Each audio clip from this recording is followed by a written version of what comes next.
Five Star. Formed in Romford, Essex in 1983 and comprised of 5 teenage siblings. Masterminded by their father, Buster Pearson, a Jamaican-born musician and producer whose credits include Otis Redding, Jimmy Cliff and Desmond Decker. Now with his own record label Tent Records, he decides to record his children after them repeatedly asking him. Originally just the 3 sisters, their mother soon suggests that the 2 boys get involved and call themselves 5 Star. Buster manages them, moulding himself on Joseph Jackson's management model of cult-like control, with a view to promoting them as the British Jackson 5. They released their debut single, Problematic, in 1983 on their dad's label, but it's poor and doesn't really impress. Their big break comes when they perform it on TV show Pebble Mill.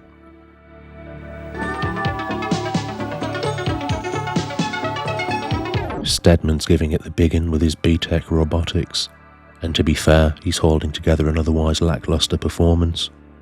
But having said that, they claim that RCA had offered them a record contract before they'd even finished this song, and whether that's true or not, they certainly were interested.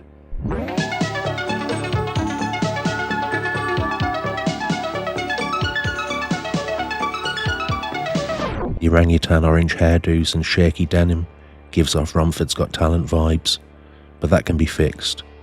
They've been fitted with braces to ensure Hollywood smiles.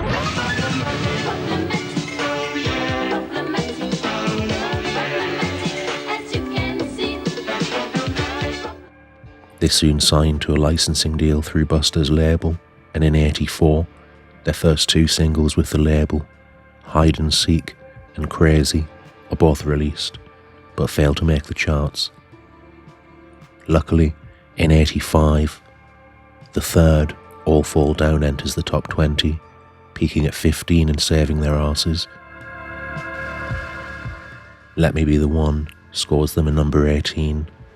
The next 2 miss the top 20, but then they release System Addict, arguably one of the best electro-pop songs of the 80s, peaking at number 3 and making them a household name in the UK. Disney apparently offered them their own TV show, but Buster rightly wants to keep the momentum going and move forward with the second album. In 1986, now fully established, they begin releasing a string of hits from the second album. Can't Wait Another Minute, number 7, Find the Time, number 7, Rain or Shine, number 2, If I Say Yes, 15. They're smashing it, and within 2 years have transformed into a very cohesive little moneymaker. Buster's raking it in and enjoying life's luxuries, whilst making big plans to show it all off to the world in an attempt to take it to the next level. With Denise only ever having sung live once, they embark upon their first tour, initially announced as a world tour, but eventually only the UK, selling out arenas throughout the country. The Cadbury's Crunchy Tour. Now at the top of their game, and 2 years after their first appearance on Pebble Mill, they're asked to return for the final show. Now one of the hottest acts in the UK, they treat the place like it's their own, with little to no concern for the staff on their last day. Look at the face on her. She's seen it all over the years, pop stars and celebrities swanning around like their shit doesn't stink. She knows that Doris is just going to steal that drink and can't be arsed with the confrontation.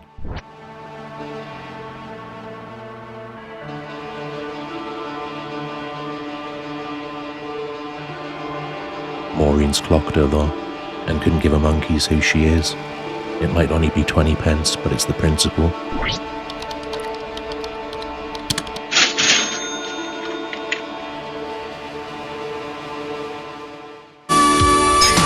The lady in the middle knows that the camera's on, so warns her pal not to kick off. At least the guys in the control room are getting a bit of peace and quiet.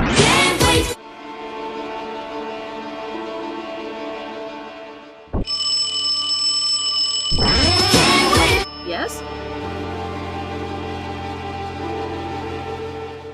They release another hit, Get Out of My Life, before being awarded all sorts of tat, but most notably, a Brit and Smash Hits Award for Best British Group. They prepare to release their third album.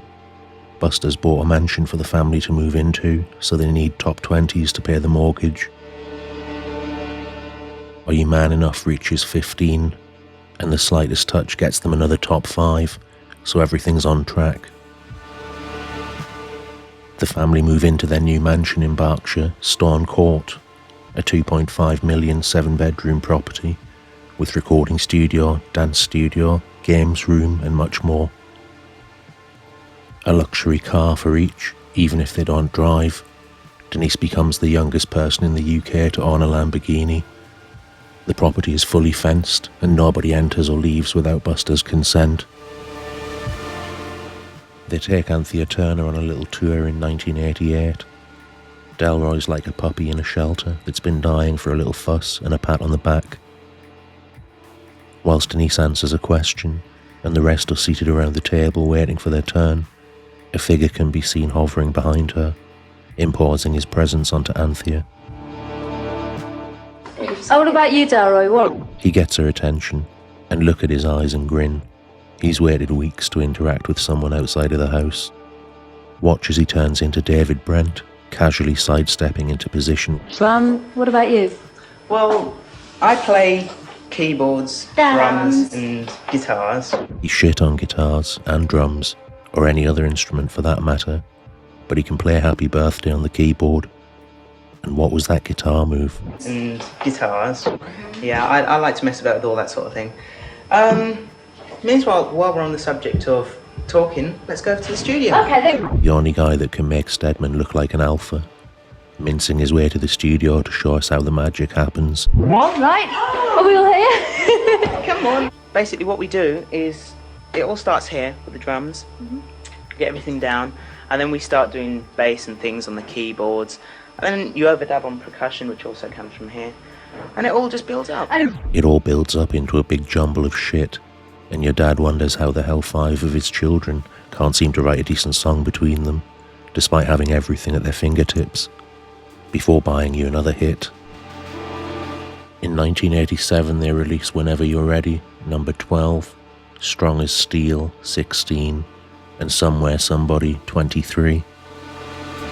3 albums in, hit after hit, awards, mansion, cars, but there's some backlash. The press and public find the extravagance distasteful, and rumours are circulating that Buster's working them too hard and controlling their lives.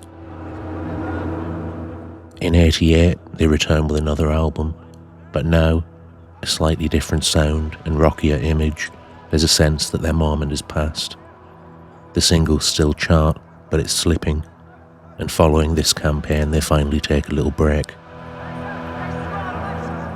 Denise has her first kiss at a movie premiere with lesbian heartthrob Matt Goss, even later recording a duet together.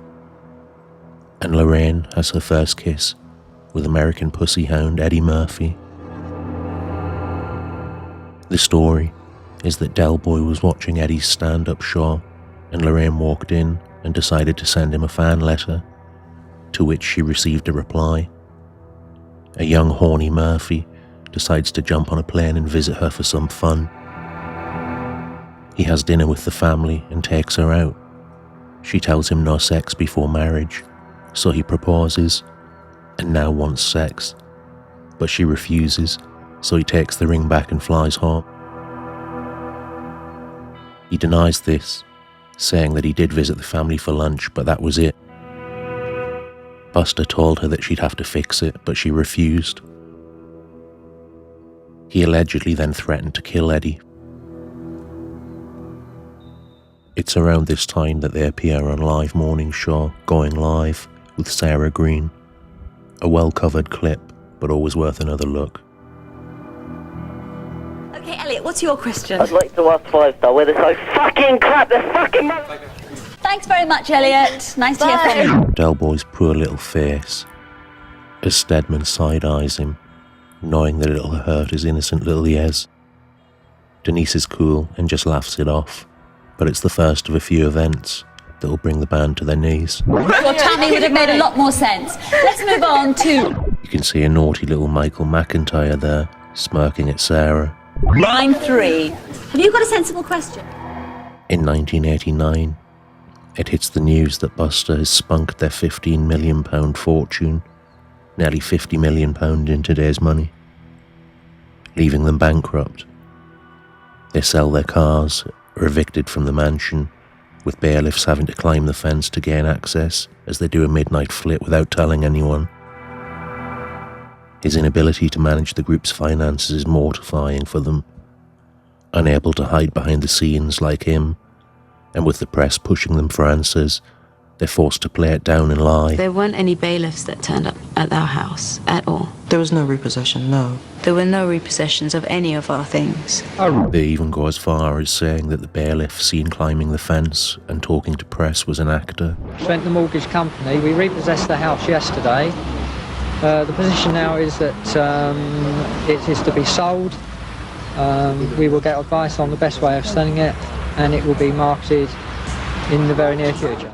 The family moved to a smaller, quieter property and licked their wounds in preparation for their return.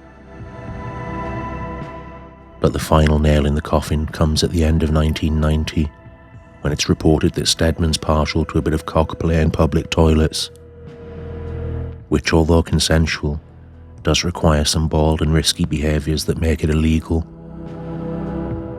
Nobody wants to run into a public toilet to find a black man in whiteface choking his chicken whilst maintaining eye contact. Not nice, Stead, not nice. He claims in the press that he was just washing his knob in the sink, but there's enough proof to charge him with indecent exposure, so he pleads guilty. The toilet in question has since been destroyed and a community centre built on the land. Unfortunately, it only has 4.8 stars on Google. They very quickly relocate to America to escape the backlash. They release a couple of crap R&B albums and finally disappear into obscurity. In 2002, they return as a three-piece to cash in on the nostalgia circuit, but it doesn't last long, and over the next 2 decades, we see many incarnations of the act, from 5-star to 1-star. In 2007, it's reported that Buster leaves Stedman a voicemail telling him that he has a gun and he's going to kill him, and that when Stedman gets home, his front door's been kicked in and has to go into hiding.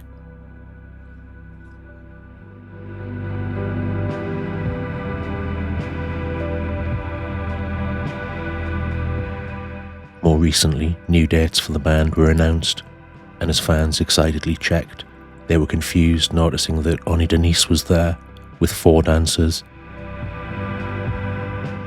which upset the siblings and fans alike. But let's be honest, as grubby as it is, if any of them were going to use the name, it should be her, since the others added nothing to the live sound. Buster Pearson died in 2012, and Stedman died in 2025 from complications with diabetes. This may well be a case of Daddy using his experience and contacts to manufacture a family group of average talents, using his money to buy songs and facilitate their every need for a bite of that mainstream cherry. But much like his hero, Joe Jackson, the cult-like grooming did achieve its objective, and along the way, the guys really did him proud. Denise really shone, becoming a strong talent both live and in the studio. The other sisters were perfect side chicks, decent dancers and singers, while Stedman visually added that androgynous vibe and slick moves, attracting a gay audience. And then there was Delroy.